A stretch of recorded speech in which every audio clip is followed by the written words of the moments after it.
You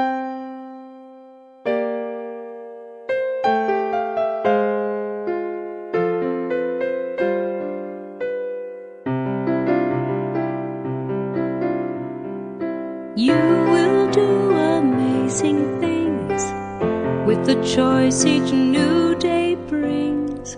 And with every step you take, bless the progress that you make. The reason you live is found in every gift you give. Love your life, love your dreams. You will do amazing things. Amazing, amazing. You will do amazing things. Amazing, amazing. You will do amazing things. Oh, the places you will go and the people you will know. Don't worry when or where or how. You don't have to know right now. You're on the right track. No need to look ahead or back. Just enjoy what this day brings. You will do amazing things. Amazing, amazing. You will do amazing things. Amazing, amazing. You will do amazing things. You don't have to work it out. Just stay in the here and now. Let your mind rest for a little while. Sometimes deepest answers come when you're out there having fun. So close your eyes and take a breath and smile.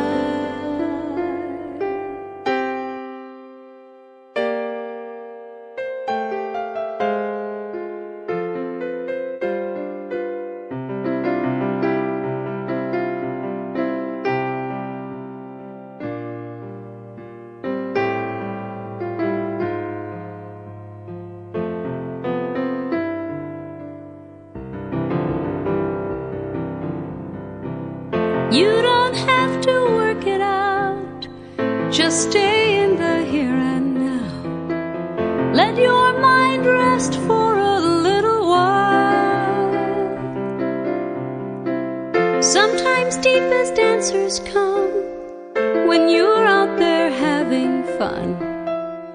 So close your eyes and take a breath and smile.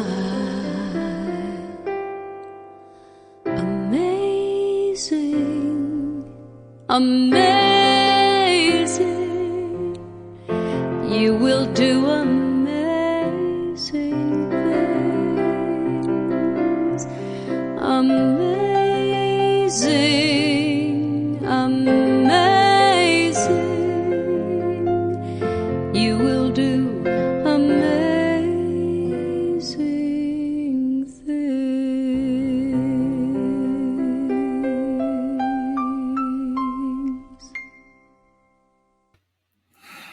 Amazing, amazing things. You will do amazing things. You are amazing. That's how you can do amazing things. Welcome to the Center for Spiritual Living Midtown, where we always remind ourselves at the beginning that such is the nature of life, that all it asks and all it wants is the opportunity to appear. You're that opportunity, so am I, and so it is. Because we are the opportunity for spirit to have a life in form and shape as each of us. We are therefore honored and respected and loved. And that's how I can honestly say to each of you, you're amazing. I don't even know most of you who are listening to this, but I know you are, because I know who you are. One of the things we like to talk about here at Center for Spiritual Living is that we know who we are and we know who you are. You're an expression of the divine. And that divine energy, that divine presence, that divine awareness, that divine wisdom is moving through and in and as you out into your life and into the world of expression with all of the other people. So whoever you are, whatever background you come from, whatever your ethnicity, your gender, your race, all of those different kinds of things that in the world of time and space we use to describe and measure people. All of that is part of the wonder and joy and goodness of who you are. And so we're here to celebrate it. We're here to celebrate you. We're here to celebrate life. And we can do this with such ease and grace. So join us with your attention. We're glad you're here. I'm glad you're with us. If at the end of all of this, we will have a conversation on Zoom for those who want to join us. And you'll see information about how to do that later.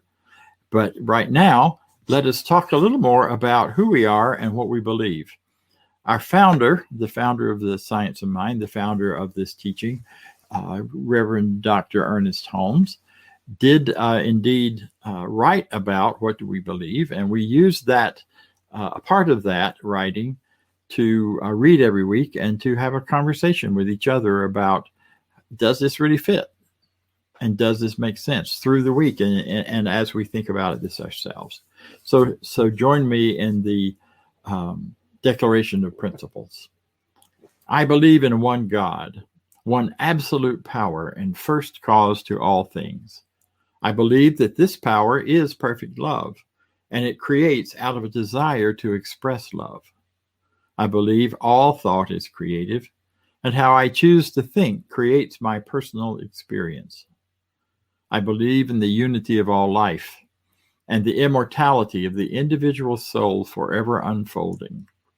I believe in the eternal goodness, the eternal loving kindness, and the eternal givingness of God to all. And so it is.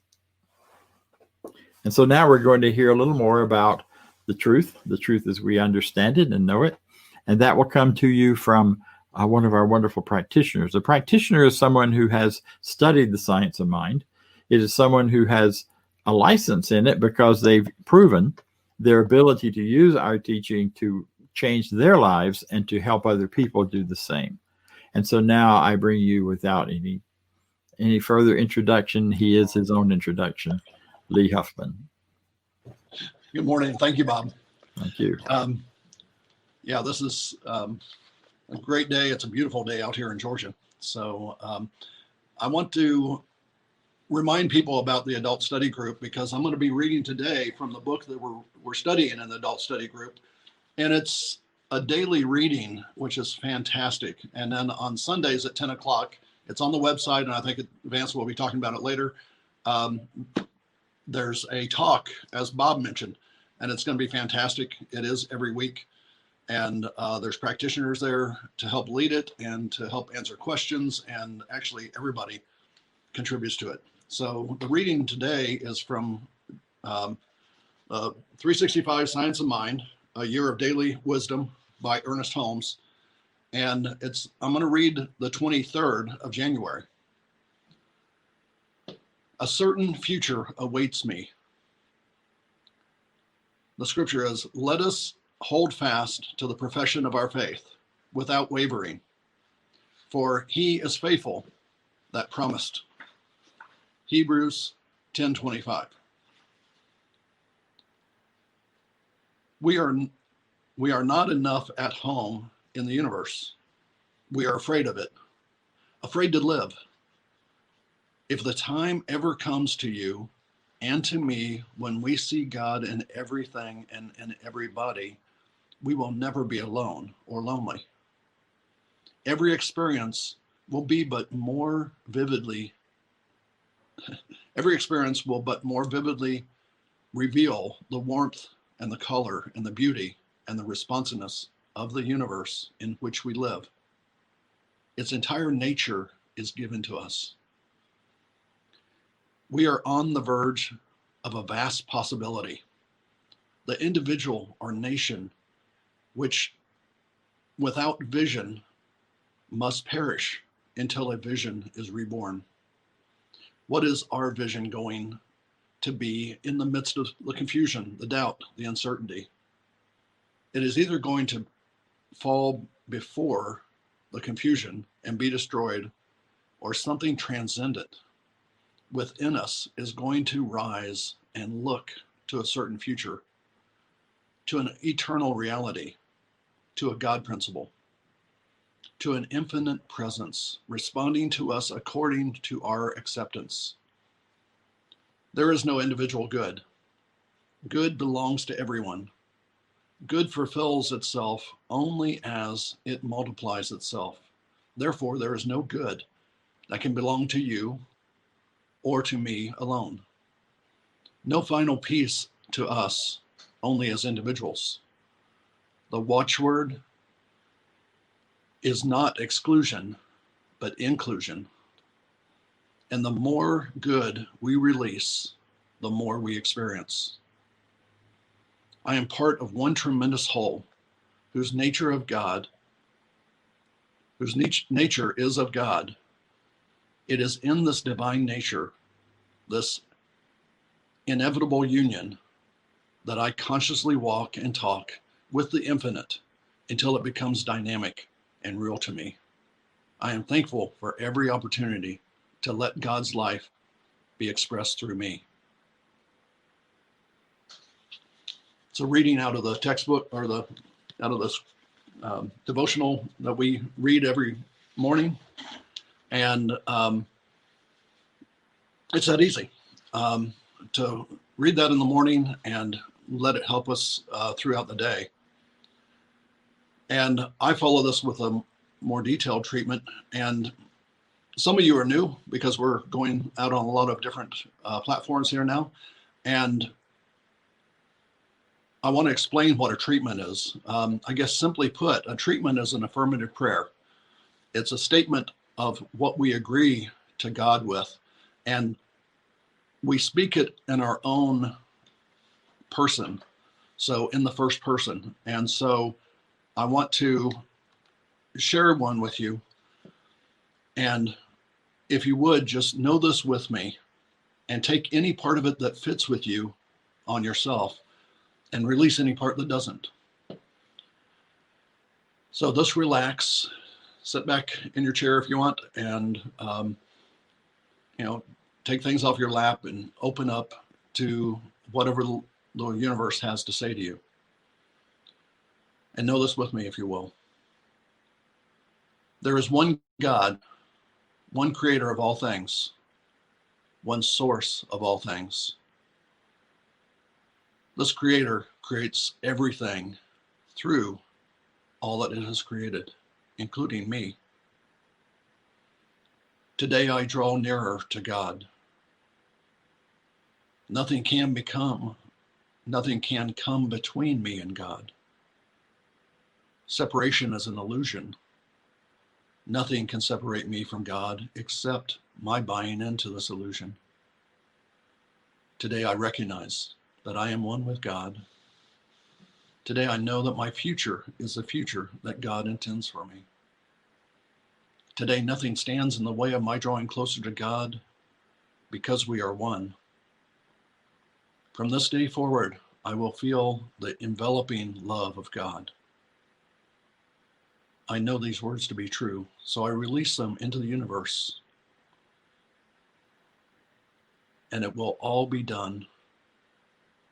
We will all come together. And together we say, and so it is. This is an amazing world that we live in. And there's a great song to follow this. That is Where the Ocean Says to Go by Daniel Niemod.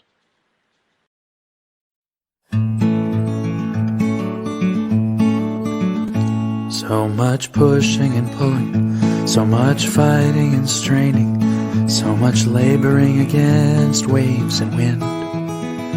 I am tired, my arms are weary, back is aching, eyes are bleary. Think I'm finally ready to give in.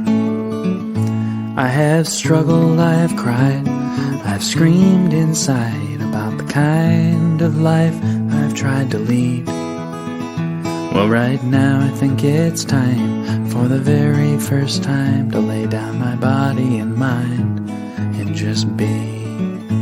If I stop steering my boat, does it sink? Oh no, current carries it along just so. If I stop steering my life, I'm gonna be alright. I'll just go where the ocean says to go.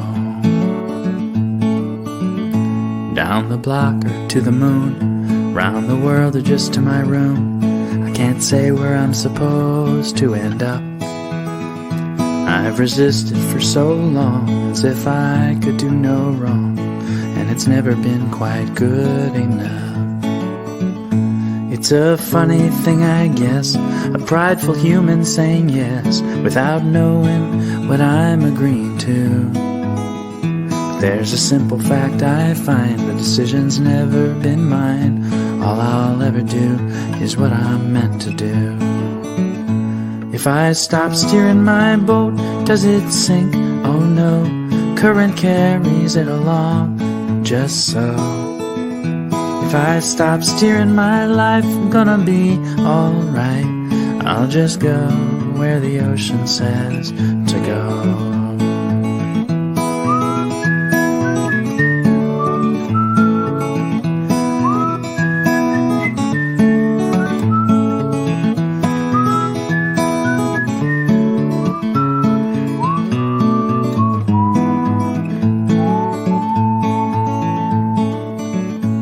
It's a scary thing for sure, to lay down my oars, quit pretending that I've ever been in charge. But it's scarier still, to spend my strength and will, never even have a peaceful heart. So here goes the toughest thing, ironic don't you think, that it's so hard and so easy all at once. It's not laziness, it's just the deepest kind of trust that I'm okay when all is said and done. I'm okay when all is said and done. If I stop steering my boat, does it sink? Oh no, current carries it along just so. If I stop steering my life, I'm gonna be alright. I'll just go where the ocean says to go. If I stop steering my boat, does it sink? Oh no, current carries it along just so. If I stop steering my life, I'm gonna be alright. I'll just go where the ocean says to go. I'll just go where the ocean says to go. I'll just go where the ocean says to go.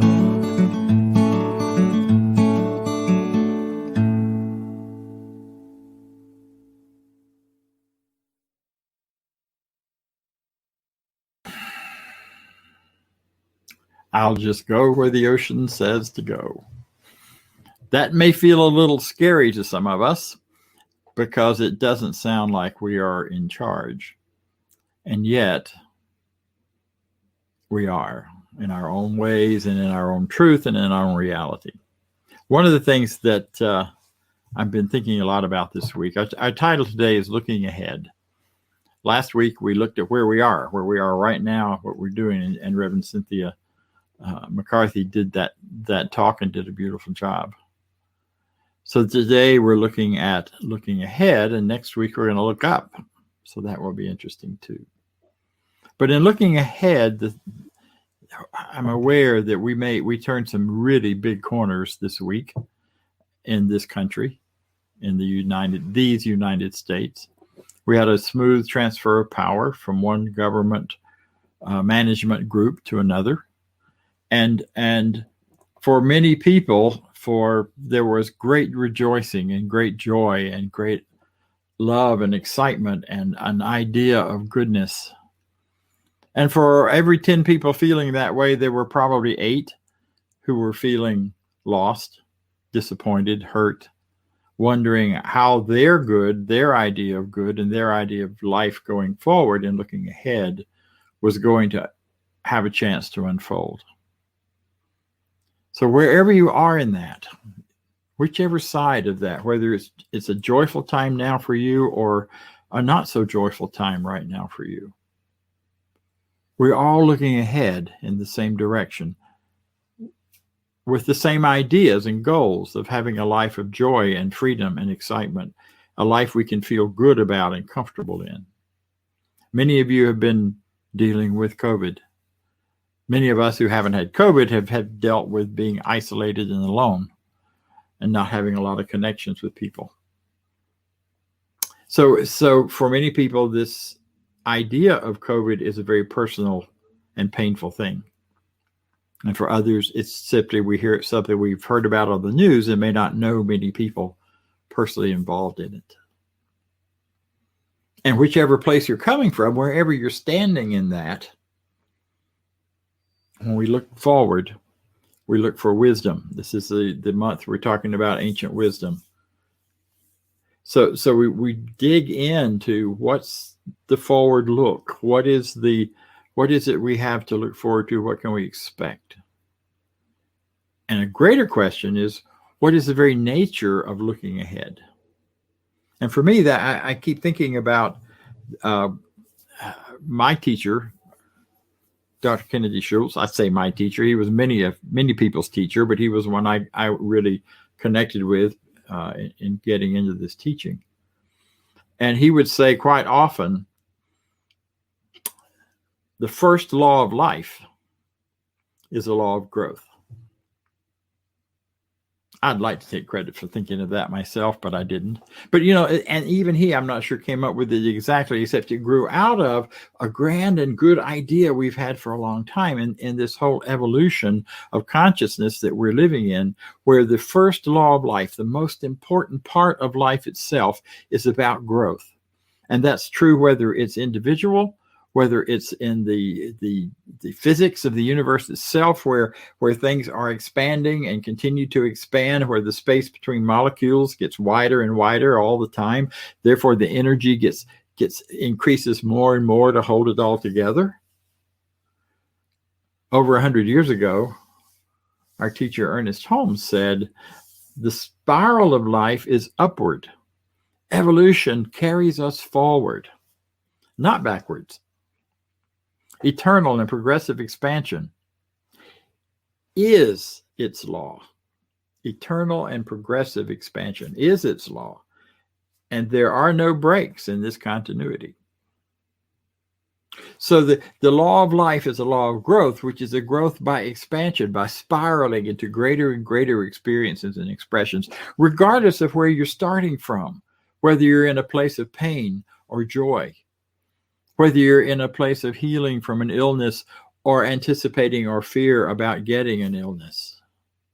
Regardless of where you begin from, that is the perfect and right beginning for you as you move into those spirals, moving you up and out into the next levels.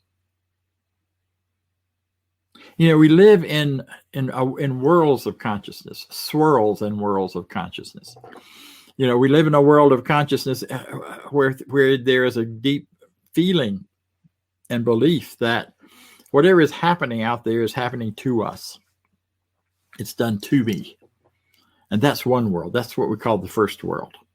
That's the world where victimization seems to be the dominant. Victimization and perpetration seem to be the dominant themes and ideas. And then there's that world of done by me, where we begin to learn some skills about this universe we live in, this world we live in, and we learn how to use our minds and our feelings and our hearts to begin to create something different and new for ourselves. And we start manifesting cars and jobs and money and all kinds of things, health, and on it goes. And we do that by changing our thinking, changing our minds.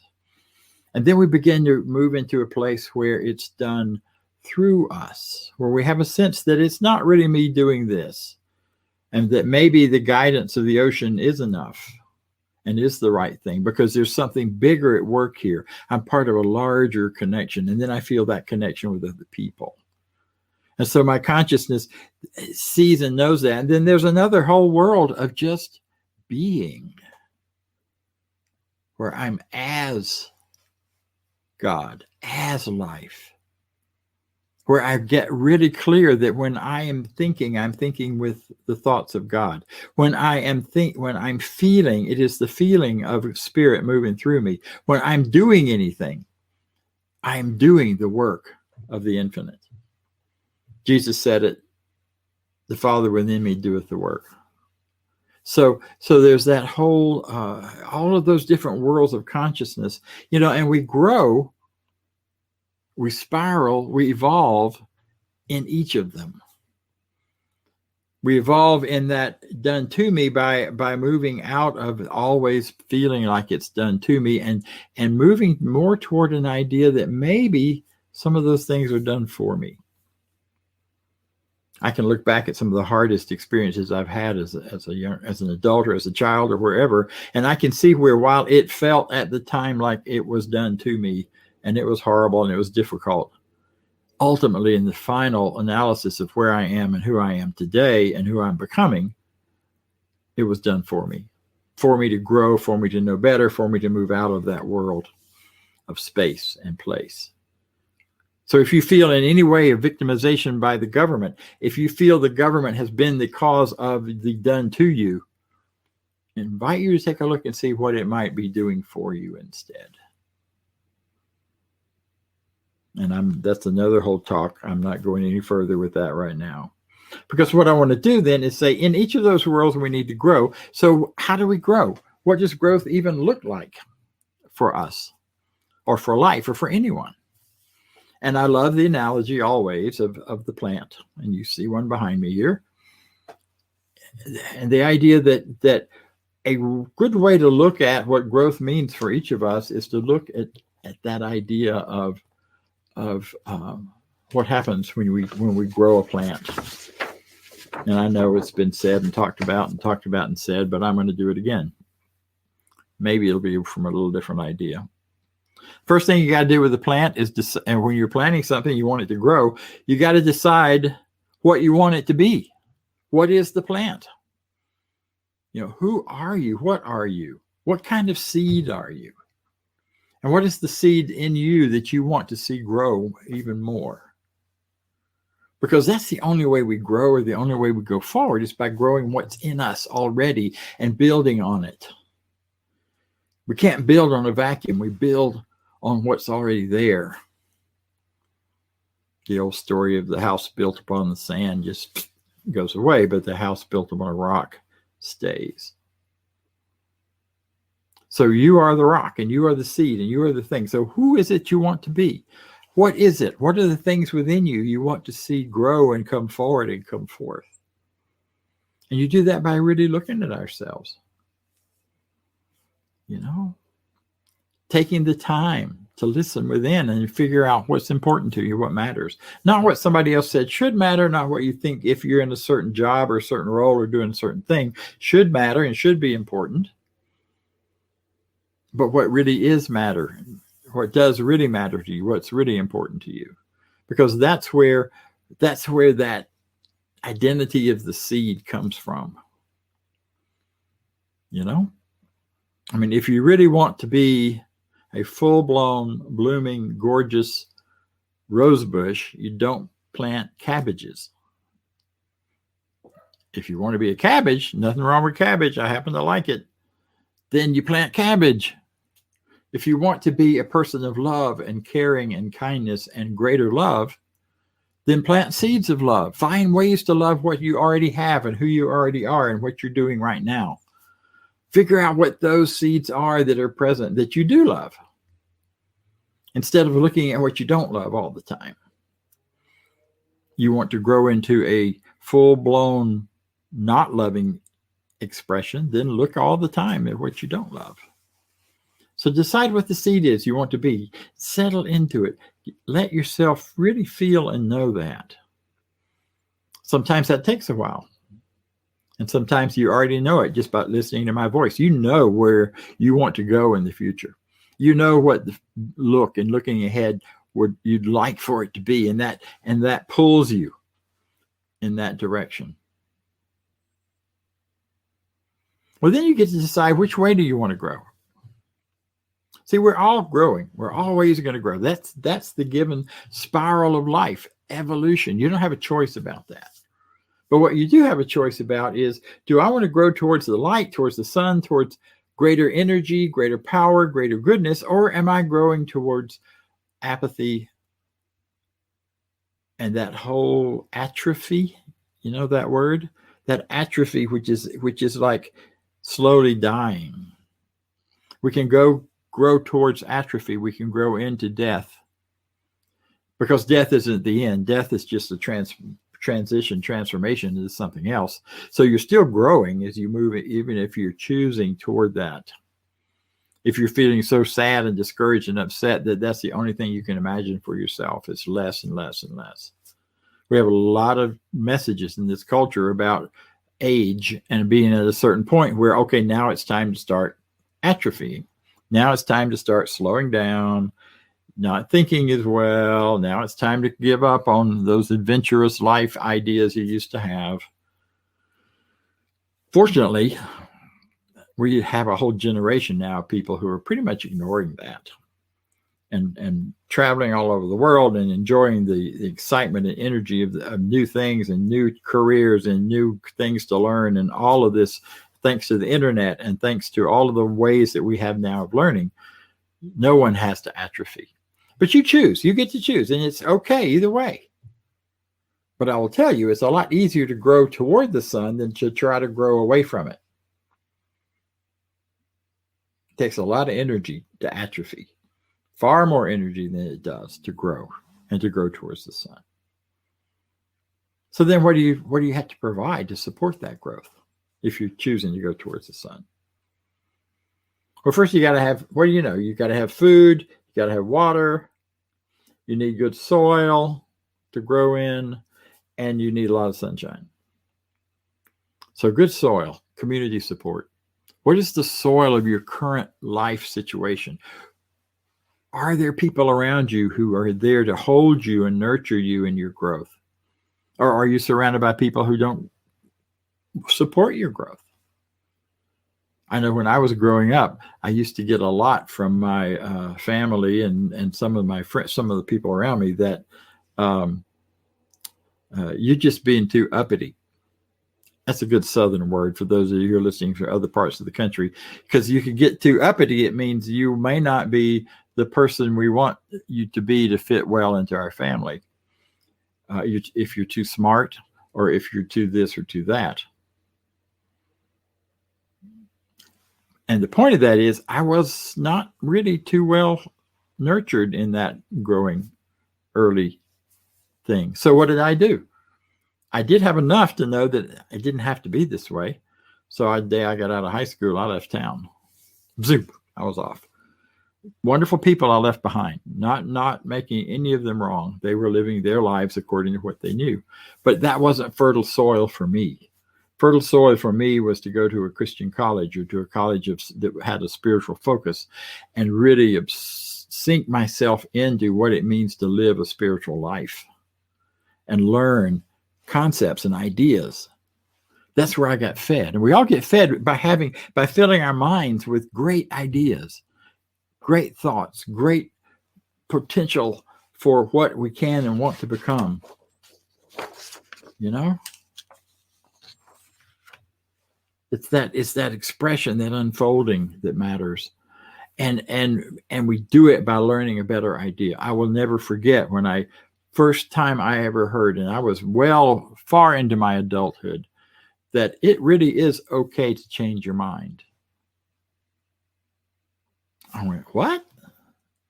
But I said I would do this. And by George, I'm going to do it. Even though it doesn't serve me anymore, even though it isn't for my good or anybody else's, I said I'd do it, so I got to do it. You can change your mind. Another great one for me was discovering that if I didn't know what to do, I didn't have to do anything. Boy, that was a jolt. But it was a point of growth for me, because I could let things go that I didn't really know how to manage or what to do with, and let someone else who did take them and still get the benefit and participate with them in that process. Didn't have to do it all myself. And on it goes. Great ideas. In this teaching, I learned that if one person can really do something and do it well, so can anyone else. If there's talent and skill and ability to create new ideas and new things and new experiences in any one person, because we are all one, because we are united within this same energetic energy of field energy of information, field of energy and information that we call spirit, then everyone can. Now, granted, I'm not going to be a ballerina, but just because there are ballerinas. But when I was a kid, I was a pretty good dancer, and that was okay, and that was enough. So I can't be something that isn't really for me and that I really love and want to be. But I can embrace the goodness of all people around me and recognize that it is some part of myself. The food that comes in are these grand and great ideas. Ideas that, like this from Henry David Thoreau. What lies behind us, what lies before us or ahead of us are tiny matter compared to what lies within us. That's a powerful idea. And it so often helps me turn away from trying to get answers from other people or from other things or other conversations, and listen in here for the wisdom that I know is mine, and that it's mine to act upon and mine to live. So the water is emotion, flooding and open flow. Water flows. Emotions need to be free to flow. Only time our emotions tend to really get us in trouble, or to be difficult, or to cause problems in our bodies physically or in our minds or whatever, is when we try to block the flow. When you're angry, be angry. When you're sad, be sad. When you're overwhelmed, be overwhelmed and feel it. Because what's amazing is when you do that, when you feel it, it just moves right on out and it's done. Because it's just energy moving to be expressed. One of the most repetitive concerns for people I've worked with as a therapist in my former life was the question, is it okay to feel what I feel? And helping people get to the point of really accepting that their feelings are okay, regardless of what anyone else says, regardless of anything else. It's like watering a plant. It's just suddenly the water is flowing and the plant is thriving, and people thrive when they begin to really accept their feelings. No matter what logic says they should be. Doesn't mean they're going to stay there, but it means that it flows and lets it go. And the soil is the community, the food are principles and ideas. The water is the flow of emotion and freely letting us feel what is true for us. And the sunshine is the inspiration. It's the inspiration for me, and I'll just speak for myself, the poem that was read at the inauguration. Halfway through, I'm crying like a baby because it was so powerfully heartfelt, and I felt so inspired by those words and those ideas. Whatever inspires you, make sure you have the opportunity to experience it again and again. That's that sunshine that lets you grow. Now, there are also two kinds of growth. One is that flashy outer growth, like the one behind me here, where you see the bright colors, where we're growing and everything looks great, and we're manifesting things and stuff is going well. And that's one aspect, one quality of growth. But there are other times when our growth is much quieter, like in the wintertime, or like when the growth is strictly underground. Many plants grow by rhizomes. When rhizomes are these runners, they're like root stems that are underground and move parallel to the ground. So the next season, when they start to burst forth in bloom, as we're about to have very soon, there was twice as much as there was last year because they've continued to grow underground during this quiet time, during this time of where it doesn't appear that much is happening. We all need those times. We all have those times. I've been through one recently, the last 6 months probably with COVID, and the opportunity to simply be quiet and be at home and to listen instead of running around frenetically doing this and that. And the idea that kept bubbling up for me was those who wait upon the law to act, spiritual law, shall renew their strength. They shall mount up like eagles. They shall run and not be weary. They shall walk and not faint. But it's the important part is the waiting for things to come forward. And when we don't know what to do, don't have to do anything. And growth is the waiting and allowing this massive, amazing universe in which we live to do its work and to help prepare us for when the time comes to fly, to run, to walk. Very important time. So either way, however we do all of this, the one thing that is clear, absolutely clear and undeniable, is that you do not need to force growth. You do not need to make it happen. You do not need to try to will it into some order or organization, because growth is your very nature. Growth is automatic. You don't have a choice. You will grow one way or the other, towards life or towards death, towards the sun or towards the bottom of the earth, because it's your nature. And it can be really simple. Again, Henry David Thoreau, one of my favorite quotes of his. If one advances confidently in the direction of your dreams and endeavors to live the life which you have imagined, you will meet with a success unexpected in common hours. It's there for you. Just decide, fill your head with great ideas, let your emotions flow freely and honestly, and let inspiration come to you wherever it tends to show up. In line with that is our affirmation of the day, which I added to and doctored up a little bit. And it is this: I am an ever-evolving, living embodiment of love. I am an ever-evolving, living embodiment of joy. I am an ever-evolving, living embodiment of freedom.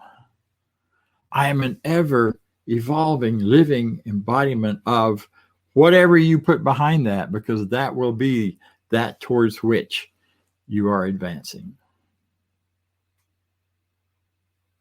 Because you're wonderful. You deserve this and more. And so it is. So I invite you to join me now for a few moments of meditation and quiet. We will move into this with that idea in mind, allowing ourselves to imagine and envision what comes next. So we take a moment, we take a deep breath, and we just settle into and begin with accepting the idea that who I am is good and very good. Who I am is strong. Who I am is right.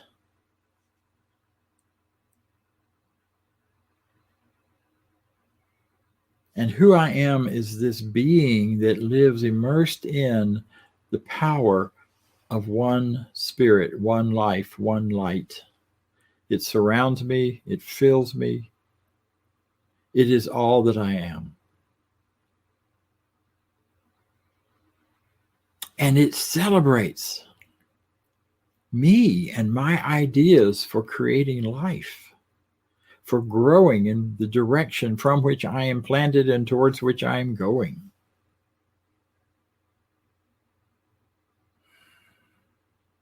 And so I allow my imagination, I allow the ocean to whisper to me. Where do you want to go? What do you want to see looking ahead? What can you imagine for yourself looking ahead?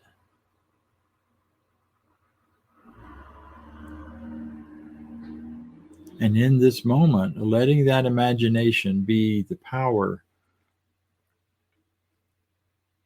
and the light and the inspiration toward. You don't need to know how. You don't have to think about how. You just think about what. What is it that I am becoming? What is it I want to become to feel more sense of joy and freedom and power and most especially love? Because I know right here and right now that whatever that imagine is within each one of us is the truth of us. It is that which we are being drawn toward. It is the divine call. It is the pull toward the greater and greater expression of evolution as each of us.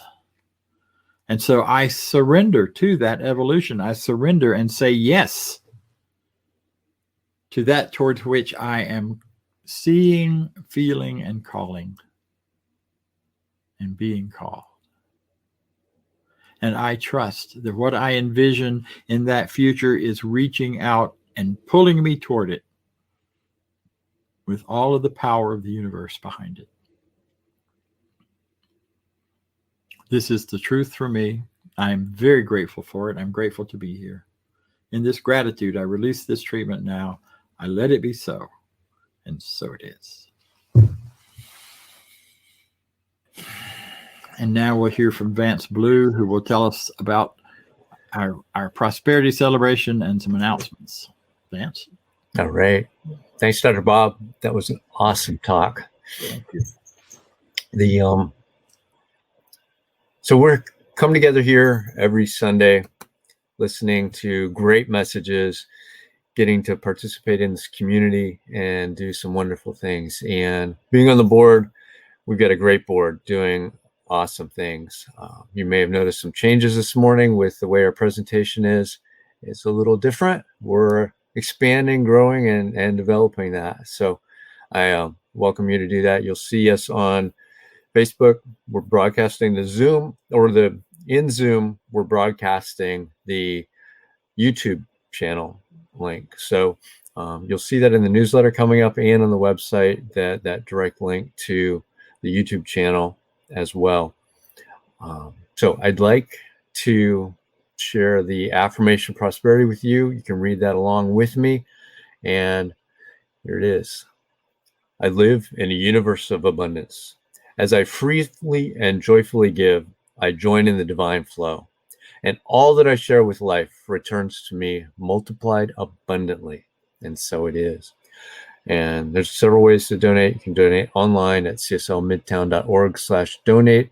There's an application there to do that. You can do it through PayPal. We have lots of ways to do that. And we are greatly supported by this congregation. And we appreciate that. We've got some announcements to go over. There's some good stuff. The theme for January is continuing. Timeless Wisdom, Evolutionary Vision. And next Sunday, Dr. Bob is going to talk about looking above with. And the spiritual empowerment sessions, we've got Tuesdays from 12 to 12:30 on the Zoom. The Zoom is on the website. So if you click on any of these in the website, you can get there with that. The Wisdom Wednesdays this week, Dr. Bob's continuing that series. It's a 4-week series. He started last week. So you can still join in on that. It's the basic foundations of science of mind, which is a normal January series of talks, but this month the theme is a little different from that. So Reverend Bob's doing that as a class to get people engaged in what science of mind is about. So just get a foundation on that. We've got the Sunday morning discussion group, which Lee talked about. Same Zoom code, and they're using the 365 Science of Mind, A Year of Daily Wisdom by Ernest Holmes. That's a great book. I read out of that pretty much every day, and there's always something good in there. And if you've got something that you're struggling with, need help with, just want to expand and be better with, we've got great practitioners.